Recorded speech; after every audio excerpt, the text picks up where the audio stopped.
Good afternoon, class. My name is Victor, and today I will be refuting about the claim that I'm refuting is marijuana is significantly beneficial to our community. The person that claimed this, her two claims that I'm gonna refute are that marijuana brings several health benefits, and the second one is that marijuana is safer than alcohol and prescribed drugs. So, yes, marijuana does bring health benefits to people, but it also has a downfall to them too. The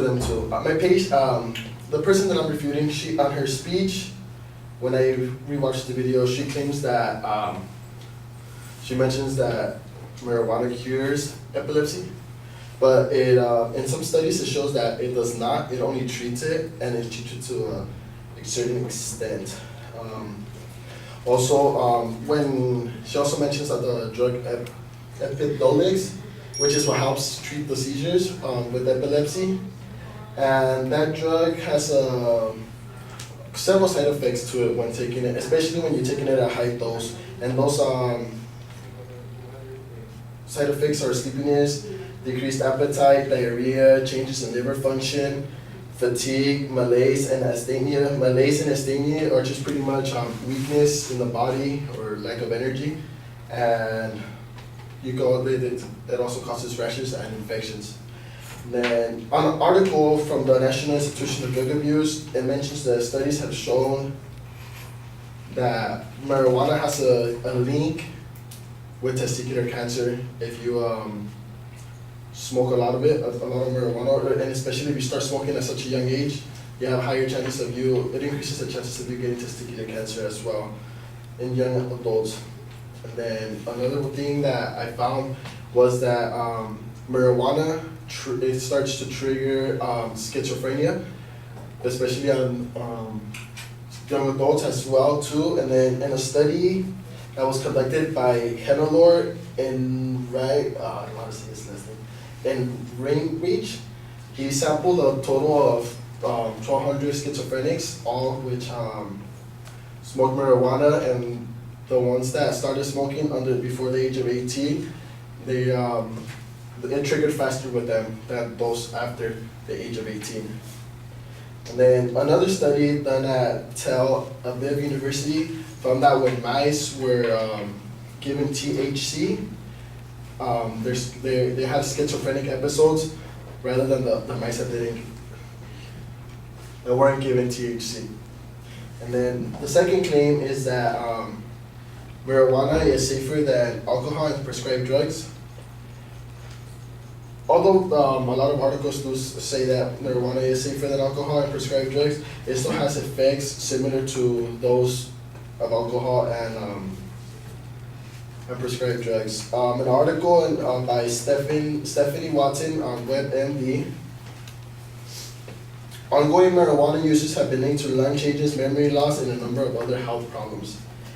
On that same article, Stephanie states that marijuana increases your heart rate. And on another article by Escardio, I found on escardio.com, it states that when you're drinking alcohol, it also increases your heart rate. So it has the same effect marijuana does when you smoke and drinking when you drink. And then, as previously mentioned, marijuana causes memory loss, which is another factor that alcohol causes. When comparing alcohol and marijuana under the both, they have similar effects. Being high or drunk, which are memory loss, random thoughts, and your ability to walk. And then lastly, on my last article, which is what medicines can make you tired, is there's a lot of prescribed drugs that cause you to have drowsiness, nausea, and stuff like that, which are similar effects to when you smoke a lot, you drink a lot. Prescribed drugs cause that too. And then it could also impair your ability to drive, which is all known. So when you get prescribed medicine, it says, "Oh, do not drive if you're drinking these prescriptions." So then it brings the question if marijuana is really safer than alcohol and marijuana. Thank you.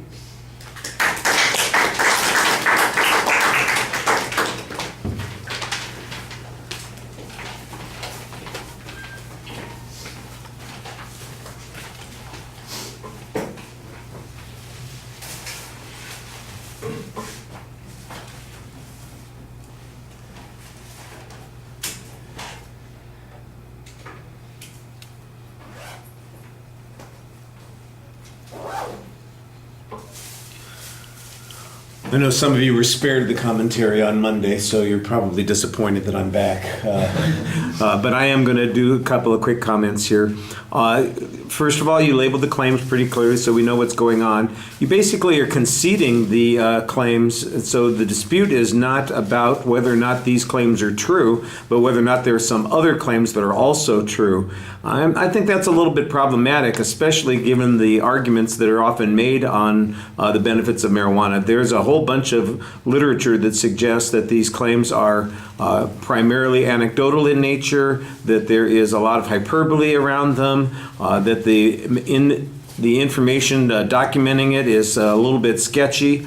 I think the side effects arguments that you have on the first point would probably fit just as well in your second point when you're talking about what the potential dangers are, and then they'd be more applicable there. There's not really any discussion of what the advocates' arguments were, what their claims were, and whether or not their evidence proved those particular points.